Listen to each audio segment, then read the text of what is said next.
খামারে বেশ কিছু খেজুর গাছ মরে গেছে। কি জন্য মরলো জানি না। পানি হচ্ছে এই যে দূরে, ওই যে পুকুরে, এই যে খেতে পানি, কিন্তু এই পানির প্রভাবে অন্য কোনো গাছ মরলো না, কিন্তু মরলো হচ্ছে এই খেজুর গাছটা। এমন করে আরো 5-7টা খেজুর গাছ মরে গেছে। এগুলো সৌদি খেজুর গাছ। গাছগুলো মরে যাওয়ায় খুব আফসোস লাগছে, খারাপ লাগছে। এখন এই গাছ আর এখানে লাগাবো না, কারণ আমার মনে হচ্ছে যে এইগুলো আসলে যেখানে উঁচু মাটি আর প্রচণ্ড রোদ থাকে, তার পাশে পানি নাই, সেখানেই ভালো হয়। তাই এই গাছটার গোড়ায় একটা অন্য গাছ রিপ্লেস করে দিব। আমি মূলত এখানে চেয়েছিলাম সৌদি খেজুরের বাগান করতে, কিন্তু দুর্ভাগ্য, সৌদি খেজুর গাছগুলো এভাবেই মরে যাচ্ছে।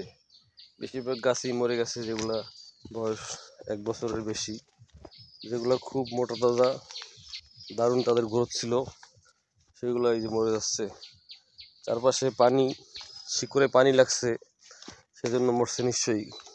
কারণ ছোট গাছগুলো মরে নাই, এই যে ছোট গাছগুলো মরে নাই, যেগুলো শিকড় লম্বা, পানির সাথে শিকড় স্পর্শ করছে, সেগুলোই মরছে। এই যে এখানে আরেকটা, আর এখানে বিশাল একটা ছিল, এখন মরে গেছে, তুলে ফেলছি।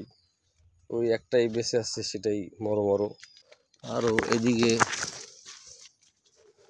মরে যাচ্ছে অনেকগুলাই, যেমন এইটা একদম শেষ, মরে গেছে। এইটাও মরে যাচ্ছে, এই যে এখানেও মরে যাচ্ছে, এই যে এখানেও এইটাও মরতেছে। এই যে এটা তো মরে গেছি অলরেডি। কত উঁচু জমি থেকে অনেক দূরে, পানি থেকে অনেক দূরে, কিন্তু তারপরে ওই অবস্থা। আমার মনে হচ্ছে এগুলো শিকড় পানির সাথে স্পর্শ পেয়ে মরে যাচ্ছে। আর নতুন করে তো আখ টাক লাগাইছিলাম, সেগুলোও বাড়তেছে, বাড়তে থাকুক। ঘন ঘন আসা যাবে না খামারে, পয়সাও খরচ হয়, কষ্ট হয়।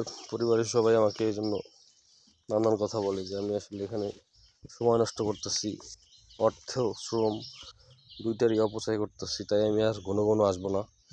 এবার কমসে কম 21 দিন বিরতি নিয়ে আসবো। এবার এখন যা নেওয়ার মতন, হারভেস্ট করার মতন সব হারভেস্ট করে ফেলবো। আর মনে হচ্ছে যে ঘন ঘন আসলে আমার অর্থ শ্রম সময় অন্যান্য কাজের ক্ষতি হয়। তাই সব কিছু মিলিয়ে খামারে এখন একটু কম সময় দেওয়াই ভালো।